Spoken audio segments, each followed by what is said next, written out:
সুন্দর পৃথিবী একদিন ছেড়ে যেতে হবে রে মন, চলে যেতে হবে। এই সাত কোঠরের একটি সুন্দর পাখি, এই সাত কোঠরের একটি সুন্দর পাখি যখন উড়ে চলে যাবে রে মন, খালি পিছড়া পড়ে রইবে। ইজরাইল যখন আসিবে রে মন,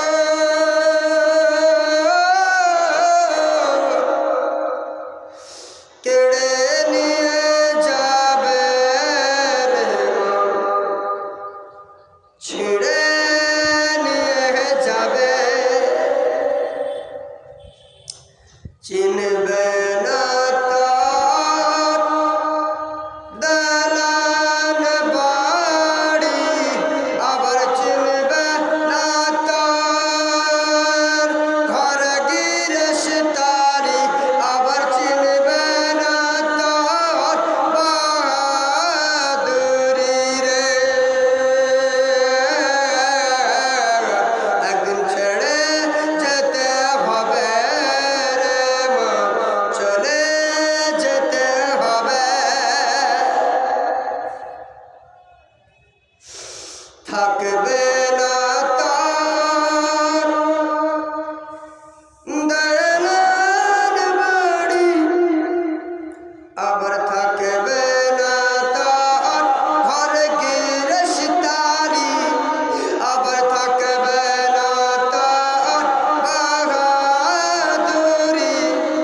একদিন ছেড়ে যেতে হবে রে মন, চলে যেতে হবে।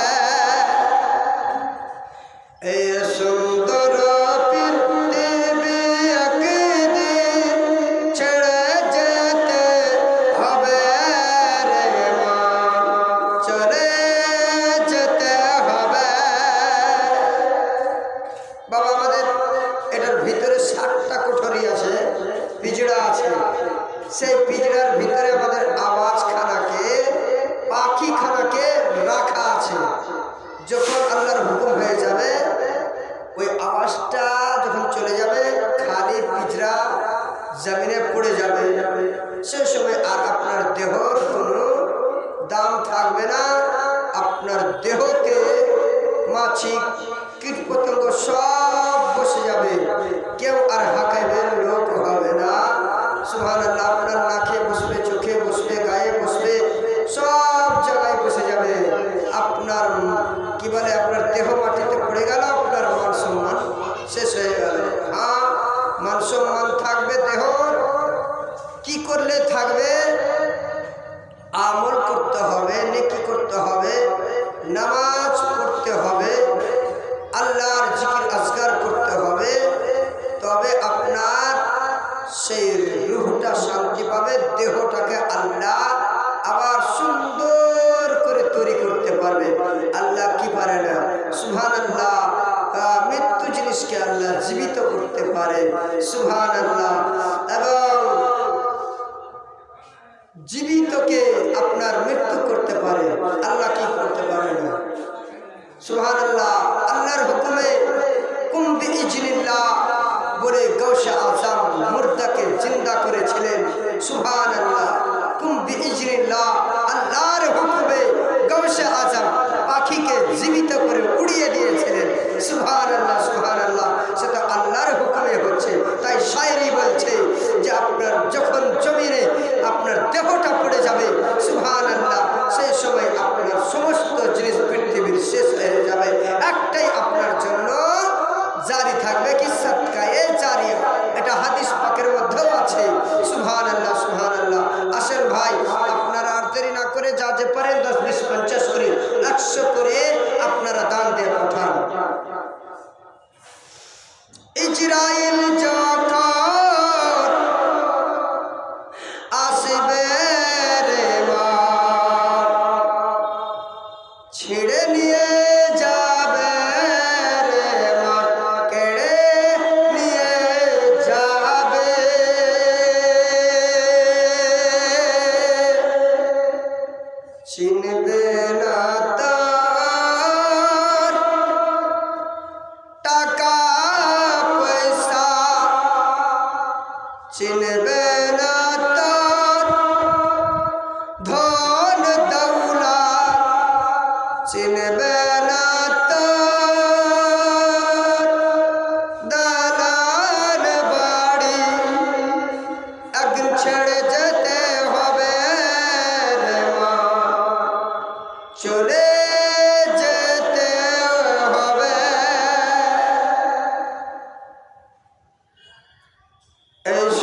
চলে